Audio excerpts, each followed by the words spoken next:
आखिर आईवीएफ की कॉस्ट कितनी है? आपको रिजल्ट ओरिएंटेड काम करना है, ये नहीं कि मतलब हर एक एक्स्ट्रा चीज़ पे चलो 5,000 रुपये और निकल। क्या आईवीएफ साइकिल या आईवीएफ ट्रीटमेंट सिर्फ पैसे वाले लोगों के लिए है? ऑलरेडी हमारे पास जेनेटिकली अब नॉर्मल एम्ब्रियोज आए हुए हैं, तो हम इंजेक्शन जो है वो बेहतर वाला यूज़ करते हैं, उसकी कॉस्ट अलग है। ऐसे लोगों को लगता है कि आप आईवीएफ साइकिल में खरीदने जा रहे हो और आप वहाँ पे बार्गेन करोगे। उस पर कोई इंटरेस्ट नहीं लगता। This is basically we do it at 0% interest for all our patients. पैसा बहुत कुछ होता है मगर सब कुछ नहीं होता। पिछले साल हमारे माली वाले पेशेंट जो था उसने भी कराया था।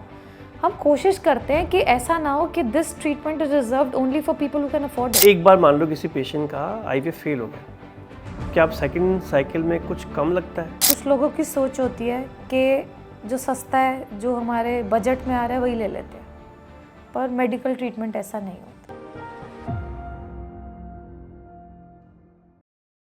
मैडम, मैं आज जो बात करने वाला हूँ ना, वो सबसे इम्पॉर्टेंट चीज़ जो हर कोई आईवीएफ के बारे में जानना चाहता है, जिससे पूरा आपका यूट्यूब का कमेंट सेक्शन भरा रहता है, दैट इज़ कॉस्ट। आखिर आईवीएफ की कॉस्ट कितनी है? हर पेशेंट सिर्फ आके यही बात पूछा होता है कि आपके सेंटर पे आईवीएफ की कॉस्ट कितनी है। तो मैडम, आपके सेंटर पे एक्चुअली में आईवीएफ की कॉस्ट कितनी है?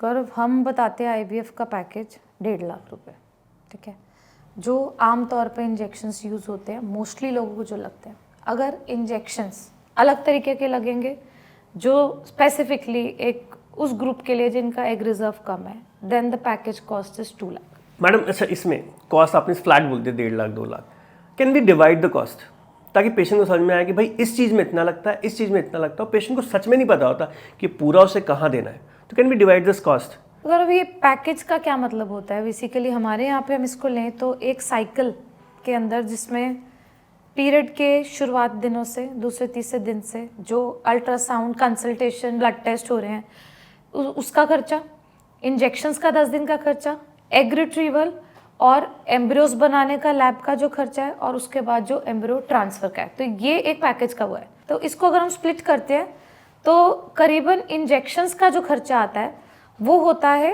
40,000 के करीब, ठीक है। 30,000 के करीब खर्चा होता है आपका जो ये कंसल्टेशन, अल्ट्रासाउंड, ब्लड टेस्ट जो हो रहे हैं, बाकी आईवीएफ स्टिमुलेशन कॉस्ट या क्लिनिशियन फीस, आप जो भी उसको मान ले, अंदाजन इतना। लैब में आपके डिस्पोजेबल मीडिया एंड एवरीथिंग, अगर उसका हम कॉस्ट लेते हैं तो something around it is egg retrieval under anaesthesia, ये सब चीज़ें अगर हम आते हैं, और एम्ब्रियो ट्रांसफर, प्रोसीजरल और ये सब कॉस्ट लेते हैं, तो तकरीबन अराउंड 50,000 एंड बाकी एम्ब्रियोलॉजिस्ट फीस। तो इस हिसाब से मोटा मोटा 1.5 लाख का खर्चा। तो मतलब 1.5 लाख का मतलब फ्लैट 1.5 लाख, उससे मुझे 1 रुपया भी फालतू नहीं देना है, या कुछ और हिडन चार्जेस भी है, या कुछ और रह जाता है जो बाद में ऐड होता है? तो पैकेज में हर सेंटर का अलग होता है, बट हमारे इस पैकेज में डिस्चार्ज मेडिसिन हमने इंक्लूड नहीं किए हुए, बिकॉज ये ज़रूरी नहीं है उन्हें हम ही से लेना है, वो कहीं से भी ले सकता है, इसीलिए हमने नहीं इंक्लूड करी है। There is a reason, and उसमें बहुत ज़्यादा 19-20 फ़र्क नहीं होता आप कौन सी कंपनी का ले रहे हैं। वेरएज आईवीएफ के इंजेक्शन में ज़मीन आसमान का फ़र्क आ जाता है, आईवीएफ के अंदर क्या है। सो ये डिस्चार्ज मेडिसिन हम इंक्लूड नहीं करते, तो ये एक्सक्लूडेड रहता है। और ये अगर वो बाहर से लेते हैं, या मैं मान लूँ शुरू के प्रेगनेंसी के 4-6 हफ्ते की भी हो, तो इसका करीब 10-15 हज़ार खर्चा आप ऑन ओवर साइड मान के चलो, post embryo transfer, post egg retrieval जो है। Second, freezing is not included in this. Okay, surplus embryos जो फ्रीज किए जाते हैं वो कॉस्ट हमने इंक्लूड नहीं किया हुआ है, but over the time we realise कि आपने भी देखा है फ्रोजन एम्ब्रियो ट्रांसफर के रिजल्ट्स बेटर हैं।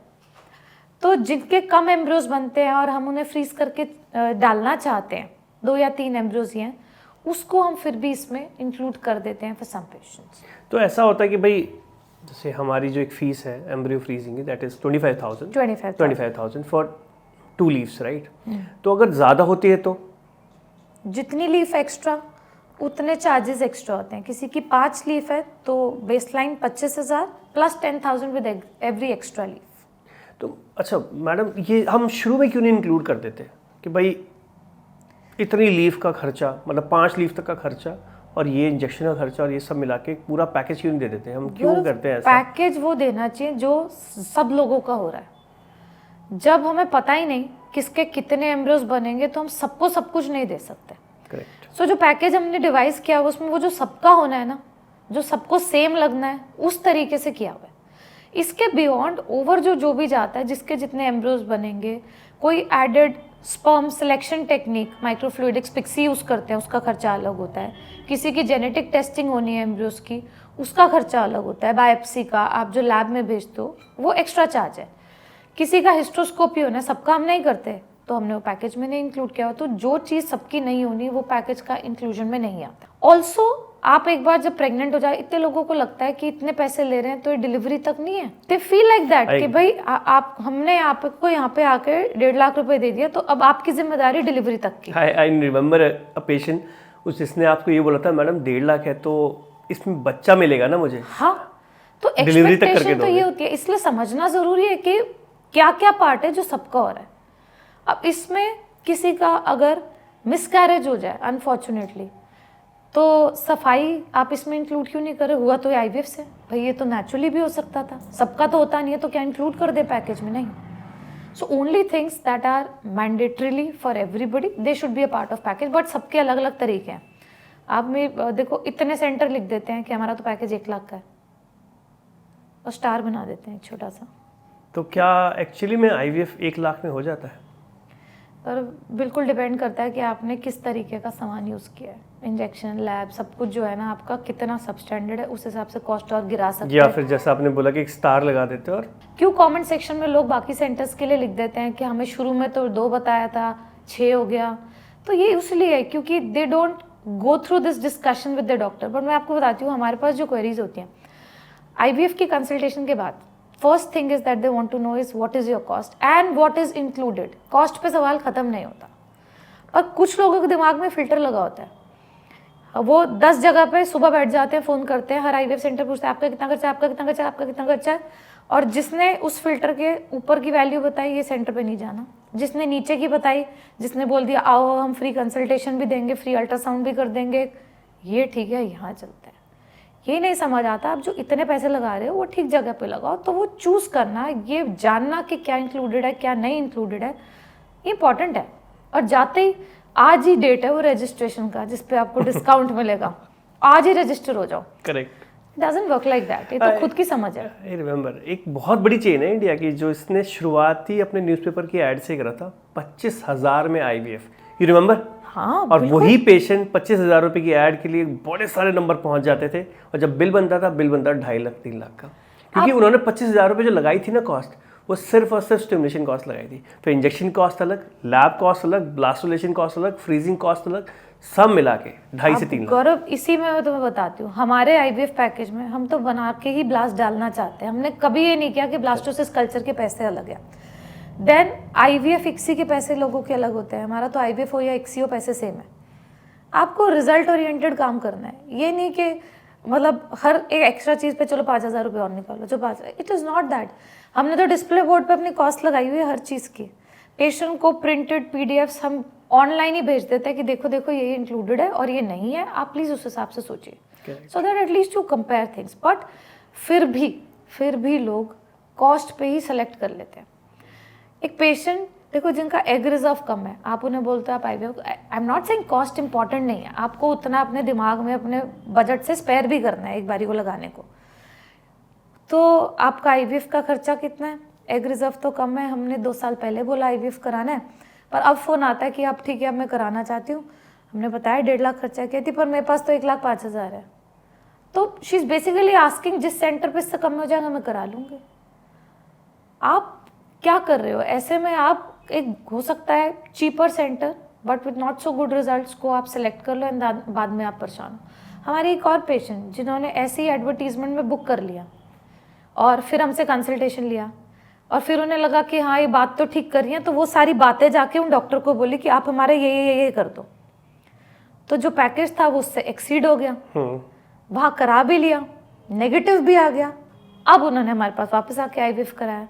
तो जब हमारे पास आई, आप कम कर दो मैडम क्योंकि मैं तो वहाँ पे ऑलरेडी लगा चुकी हूँ। आई विल नॉट पे आउट ऑफ माई पॉकेट कि भाई आपका अच्छे से अच्छा इलाज करने के लिए, क्योंकि आपने किसी खराब सेंटर पे अपना नुकसान किया है, तो I will bear for it. No, you should be wise enough to choose it. Correct. So ये डिस्कशन ज़रूरी है आई थिंक। पर मैंने मैडम इसके साथ साथ कई बार आपको भी देखा है, जैसे आपका 1.5 लाख का पैकेज है, मगर कई बार वो पैकेज जो आप कोट करते हो कुछ सर्टेन पेशेंट्स को वो 2 लाख बोल रहे होते हो, वो क्यों होता है? कुछ इंजेक्शंस होते हैं जो महंगे आते हैं एंड सबको नहीं लगते हैं। एग रिजर्व कम है, एज ज़्यादा है और पहले ऑलरेडी हमारे पास जेनेटिकली नॉर्मल एम्ब्रियोज आए हुए हैं, तो हम इंजेक्शंस जो है वो बेहतर वाला यूज़ करते हैं। उसकी कॉस्ट अलग है, सबको नहीं वो देते। इंजेक्शन ही बहुत महंगा वो है। इंजेक्शन महंगा आता है, वो इंजेक्शन महंगा आता है तो कॉस्ट ऑफ द साइकिल उसकी वजह से बढ़ जाता है। अच्छा मैडम, एक बार मान लो किसी पेशेंट का आईवीएफ फेल हो गया, क्या आप सेकंड साइकिल में कुछ कम लगता है या ज़्यादा लगता है? अगर अपने सेंटर पे देखो, अगर हम एम्ब्रियो पूलिंग कर रहे हैं, 2 साइकिल्स करनी पड़ रही है और हमें एम्ब्रियोज पूल करके डालने हैं, तो उसके अंदर आईवीएफ साइकिल कॉस्ट हम खुद ही ये करते हैं कि अराउंड 20-25,000 कम हो जाता है। बट अगर किसी के ऑलरेडी सरप्लस एम्ब्रियोज हैं, पहली बार ट्रांसफर फेल हो गया, second time if we are putting those embryos, तो 60,000 का कॉस्ट आता है। तो उसमें इंजेक्शंस नहीं लगते, लैब का खर्चा नहीं है, बस जमे हुए एम्ब्रियोज को निकालना है बिल्कुल और डाल देना है। तो अब पेशेंट जब बोलते हैं ना कि 2 बार ट्रांसफर करोगे तो कितना है, आप जोड़ लो, 1.5 लाख खर्चा, फ्रीजिंग का 25,000, 1,75 और 60 साथ में आप ट्रांसफर का अगर जोड़ते हैं, थॉइंग एंड ट्रांसफर जो हमारा कॉस्ट है, तो आपका ये खर्चा आ जाएगा 2,35। तो जो लोग आपको 2.5 में 2 साइकिल दे रहे हैं, how is it even economical? हमारे charges, trust me, with the kind of injections, media, everything that we are using, they are way economical than most of the centres.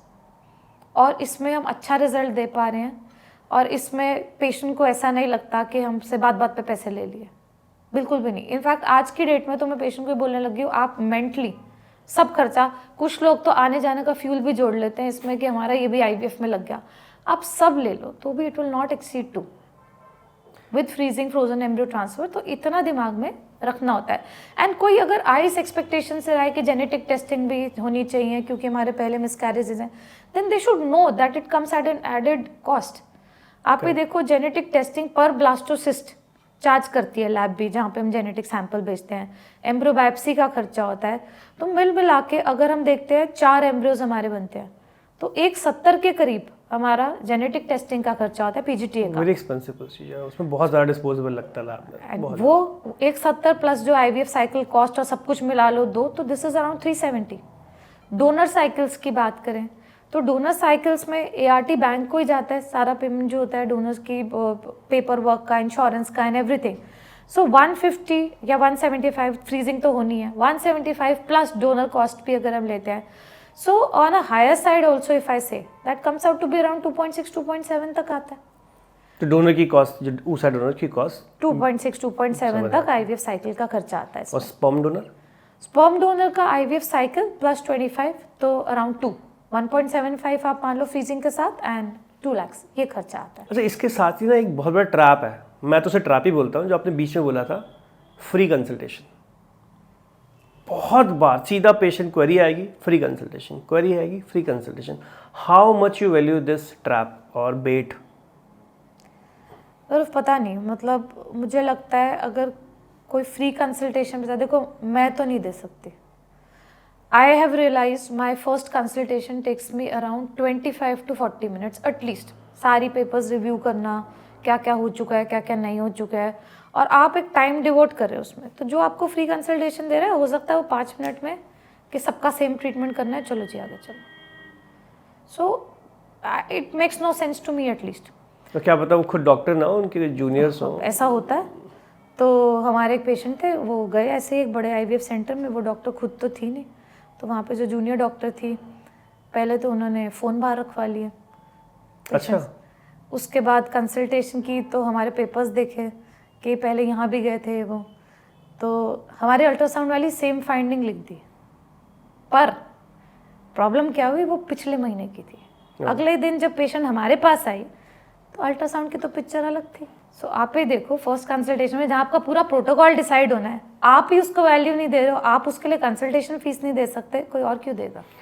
मुझे लगता है आजकल बड़ी सोच बन गई है। जैसे आप मार्केट में जाते हो ना बार्गेन करने, आप आलू खरीदने जा रहे हो, आप टमाटर खरीदने जा रहे हो, आप कपड़े खरीदने जा रहे हो, ऐसे लोगों को लगता है कि आप आईवीएफ साइकिल में खरीदने जा रहे हो और आप वहाँ पे बार्गेन करोगे। आपकी बेसिक अंडरस्टैंडिंग कि एक साइंस है और उसकी कॉस्ट है और आपको समझना पड़ेगा, उसके हिसाब से जाना चाहिए। अगर लोग सब ऐसे आते हैं तो फिर इसमें कोई डिस्काउंट नहीं होगा, तो ठीक है मैं 1.5 की जगह 160 लिख देती हूँ, बोल देती हूँ हाँ discount. It doesn't work like that. Medical treatment ऐसे नहीं हो सकता कि आप उसमें बोलो डिस्काउंट करो, एंड जेन्युइनली जिनको ज़रूरत होती है उनको हम करते भी हैं. However we do it, we see to it कि क्या कहाँ से हो सकता है तो करते हैं. आप ही देखो हमारे सेंटर पे बराबर साइकिल कॉस्ट है, ठीक है. अभी एक कारपेंटर ने भी कराया था, पिछले साल हमारे माली वाले पेशेंट जो था उसने भी कराया था. हम कोशिश करते हैं कि ऐसा ना हो कि this treatment is reserved only for people who can afford it. मैं इस पे आने वाला हूं मैडम, मुझे ये जानना है, ये बहुत बड़ा क्वेश्चन है, क्या आईवीएफ साइकिल या आईवीएफ ट्रीटमेंट सिर्फ पैसे वाले लोगों के लिए है? करो वैसा नहीं है. आज की डेट में ना मैं आपको बताती हूँ, ये समझदारी पर निर्भर करता है. अगर आप जल्दी समझ लेते हो आपको आईवीएफ की ज़रूरत है फॉर वेरियस रीजंस, और आप टाइमली आईवीएफ के लिए जाना चाहते हो, सारी एड अवेलेबल है. ईएमआई ऑप्शन है, इंश्योरेंसेज हैं जो कवर करती हैं. हम खुद इतनी बार कहते हैं आप अगले 3 महीने तक पैसे इकट्ठे करके आप दे देना, because we know the value of जो आज आप आईवीएफ करा सकते हो वर्सेज जो आप 2-3 साल पैसे इकट्ठे करो और उसके बाद करो. जैसे आपका एक पेशेंट था ना जो गांव से आया हुआ था और यहाँ पे डेली वेज वर्कर था और उसके बच्चे हो गए, हाँ, उसके कुछ बारे में बताओ ना यार, कुछ क्या हुआ था? तो गौरव वो ये था कि सीमन पैरामीटर्स कम थे, तो उसके गांव ने उसे बहुत इसके लिए ना इतना कॉन्शियस कर दिया था कि भाई आपका तो बच्चा नहीं हो सकता, तो बहुत वहाँ परेशान हो गया था.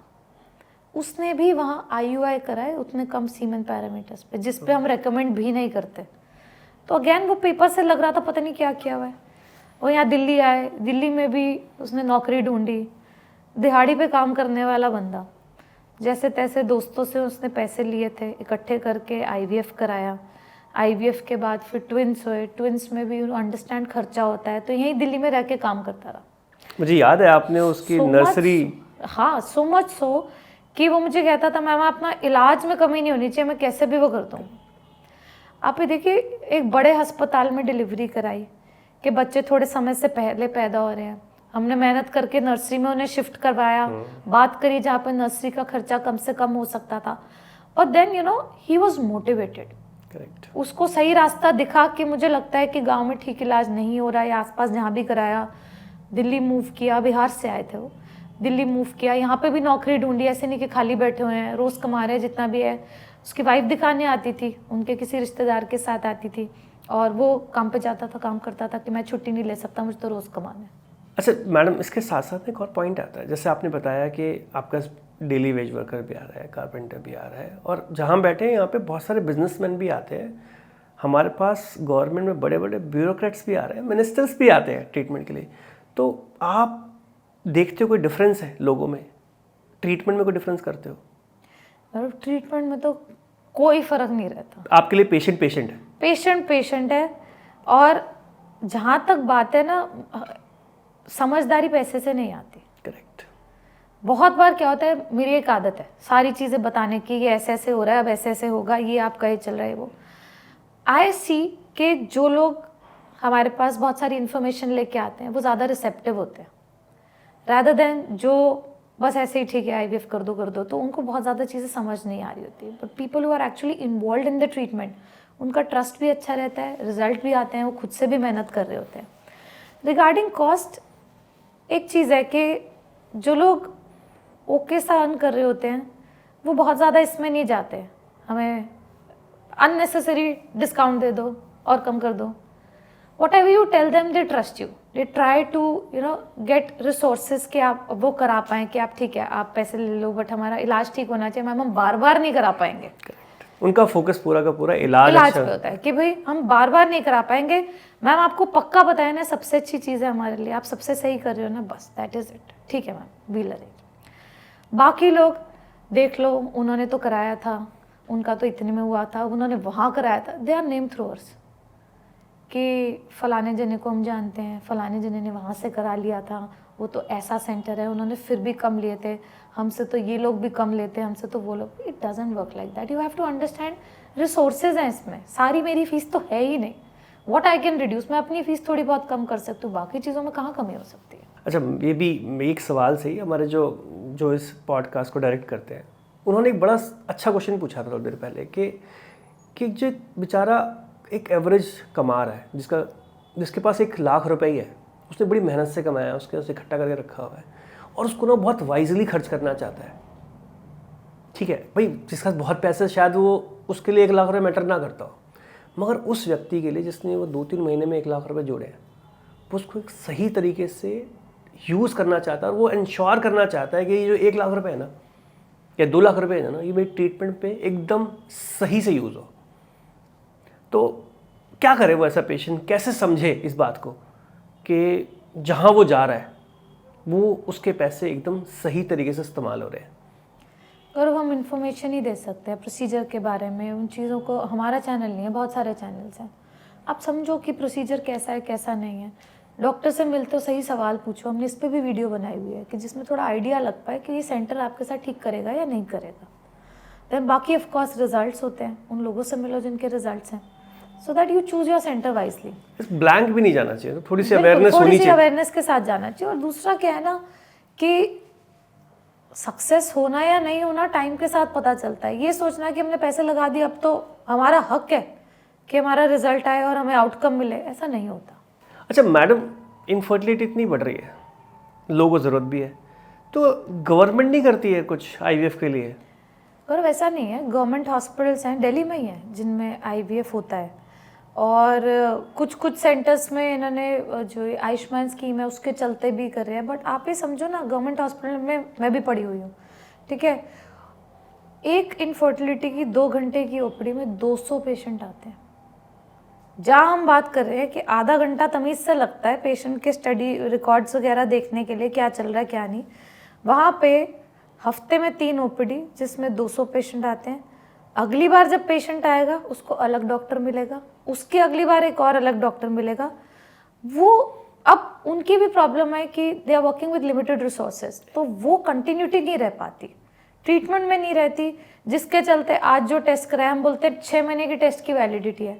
6 महीने तो एक निष्कर्ष पे आने में लग जाता है कि आखिर क्या ट्रीटमेंट होता है, तब तक टेस्ट पुराने हो जाते हैं, फिर दोबारा वो साइकिल शुरू हो जाता है।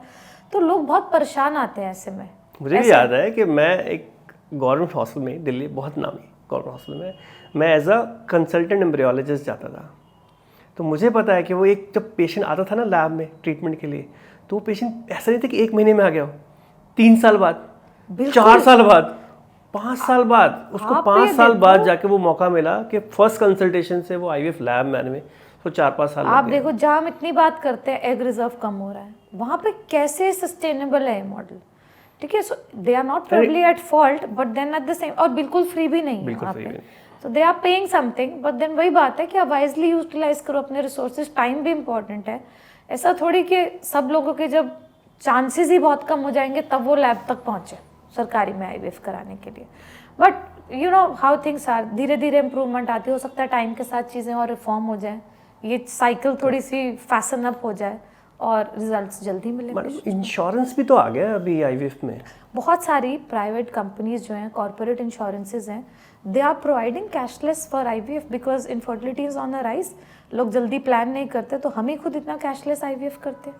तो जैसे अगर आपके क्या इंश्योरेंस में आईवीएफ है कवर्ड है, तो आप एक बार पता कर लो है कि नहीं, तो आप आ सकते हो और वो कैशलेस ट्रीटमेंट आपके यहाँ हो सकता है। Nice, that's so nice for the patient I think. और मैडम वो जो आपने बीच में बताया था ना कि भाई लोन करा सकते हैं और ईएमआई दे सकते हैं, अगर उसमें क्या है ना कि अगर आपका सैलरीड अकाउंट है और आप 1 साल के अंदर पे करना चाहते हैं तो 1/3 पेमेंट आप अभी कर दीजिए, रिमेनिंग जो है वो आप मंथली कर सकते हैं और आपका अराउंड 12 मंथ्स के अंदर पूरा आईवीएफ का उसमें बहुत ज़्यादा इंटरेस्ट लगता है क्या? नहीं, उस पर कोई इंटरेस्ट नहीं लगता। This is basically we do it at 0% interest for all our patients. The cost is all same, बिल्कुल कोई फर्क नहीं है, ना कॉस्ट का फर्क है और ना जो हम सामान यूज़ कर रहे हैं उसका। अच्छा मैडम, आई थिंक हमने कॉस्ट में सब कुछ कवर कर लिया है, तो हमारे व्यूअर्स के लिए आप कुछ बताना चाहें कि भाई वो जब कॉस्ट बोले तो कॉस्ट बोलते बोलते वो अपने साथ क्या सोचे भी? उन्हें साथ में सोचना चाहिए कॉस्ट में क्या क्या आ रहा है और उसी टाइम पूछ लेना चाहिए। And eight the same time कुछ लोगों की सोच होती है कि जो सस्ता है, जो हमारे बजट में आ रहा है वही ले लेते हैं, पर मेडिकल ट्रीटमेंट ऐसा नहीं होता। इसमें अगर कॉस्ट कटिंग होएगी तो क्वालिटी भी कॉम्प्रोमाइज़ होएगी, और क्वालिटी कॉम्प्रोमाइज़ हुई तो जितने पैसे लगाए, अब सक्सेस रेट को गारंटी तो कर नहीं रहा, तो हो सकता है आपकी पूरी साइकिल फेल हो जाए और जितने पैसे लगाए वो सब डूब जाए। एंड फिर then such patients will say कि आईवीएफ सेंटर जो है लूटते हैं। तो आप वाइजली अपने रिसोर्सेज को यूज़ करो, अच्छा आईवीएफ सेंटर चूज़ करो। अच्छा कैसे करोगे ये भी हम बार बार बताते हैं कि आप सही सवाल पूछिए, सी टू इट कि वो आपको क्या दिखा रहे हैं, क्या बता रहे हैं, कैसे हो रहा है। तो थोड़ा अवेयर होकर आप आईवीएफ सेंटर का चयन करें। और कॉस्ट में सब कुछ इंक्लूड नहीं हो सकता है, कुछ ना कुछ जो है वो आपको आउट ऑफ पैकेज होगा, पर वो पहले ही जान लो। और वो सबके लिए ज़रूरी भी नहीं है, इसीलिए पैकेज का हिस्सा नहीं है। सो अकॉर्डिंगली अपने आप को प्रिपेयर करें। एक लास्ट लाइन जो मुझे इससे याद आई कि पैसा बहुत कुछ होता है मगर सब कुछ नहीं होता। बिल्कुल सही बात है।